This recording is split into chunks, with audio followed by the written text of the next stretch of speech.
Hi, this is Ela, and I'm going to talk about how to do a collage with images that you've traced and cut out. So you can see I have this bird shape that I cut out from a dark piece of paper with some design on it.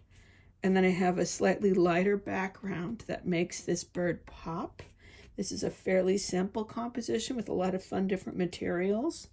If I wanted to, I could also make it more complex.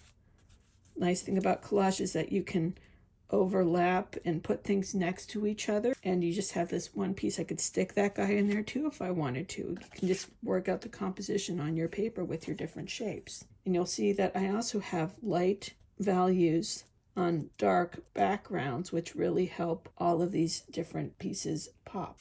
So here's a breakdown of light, medium, and dark. And sometimes I will take a photograph or an image that I like, and I will reduce the saturation, and that will help me see, is there a clearly defined light, medium, and dark area?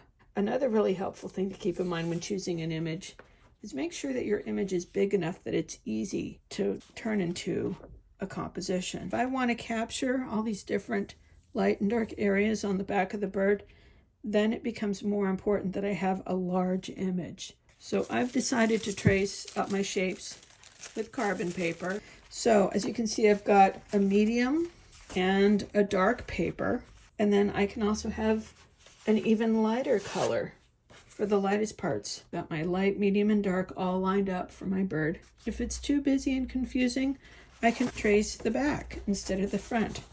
So here I've traced out the head of the bird. Here, this is a little bit more complex. I traced the body of the bird.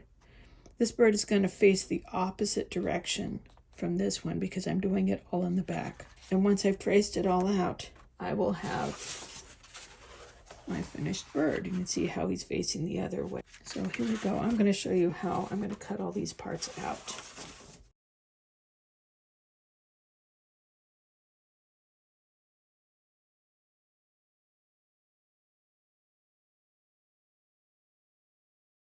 All right, that's done.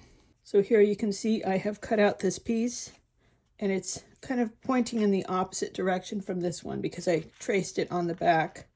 But I can get all of this detail on the back of this bird by cutting out all of this stuff right here. And I'm going to do that with an X-Acto knife and a self-healing mat, or you can use a piece of cardboard if you want. So here I go.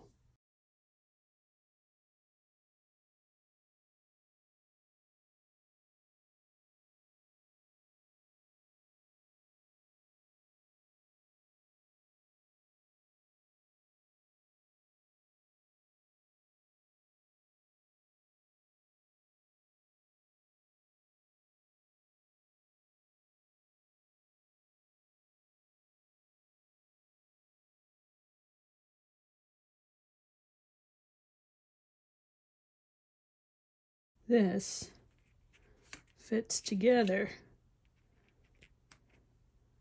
kind of like this, but facing in the opposite direction. It really helps that I chose a fairly heavy paper for this black part, because otherwise it will fall apart. But it does mean that I have to put a lot of pressure on the X-Acto knife, but it's pretty tough. So now that I've got this part done, now I need to do the head.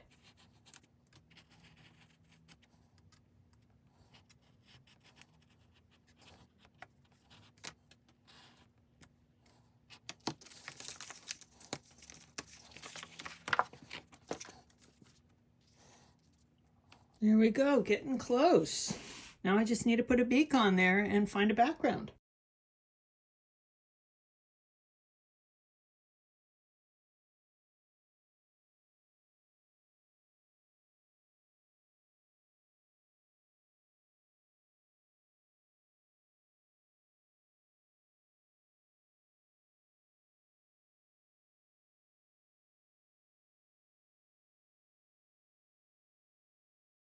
So I purposely made the base of the beak a little wider and longer so I can tuck it right underneath there.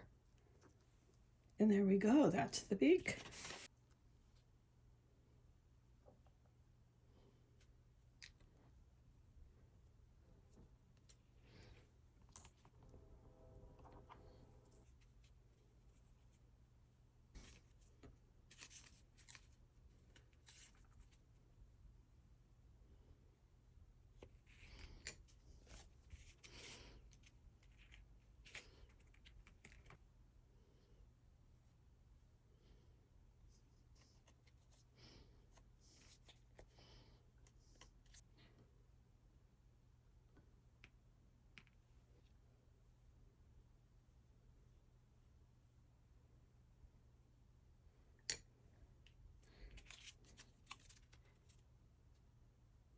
So once your bird is finished, the question is, what kind of environment do you want your bird to live in? You could do it on any sort of paper you want to, depending on the feeling that you want. This is really intense, very, very yellow. Or I could go for the opposite, which would be a purple, which would be a little bit more relaxing and would play against the yellow and the bird. You could do something very soft and subtle, and that will really make the bird stand out.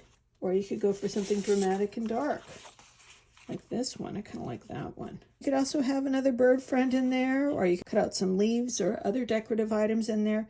So you have lots of choices about how you want to finish your picture. You could even have 2 different colors in the background and glue them together. So I hope you found this helpful. I hope you enjoyed this, and do some version of this on your own. Bye-bye.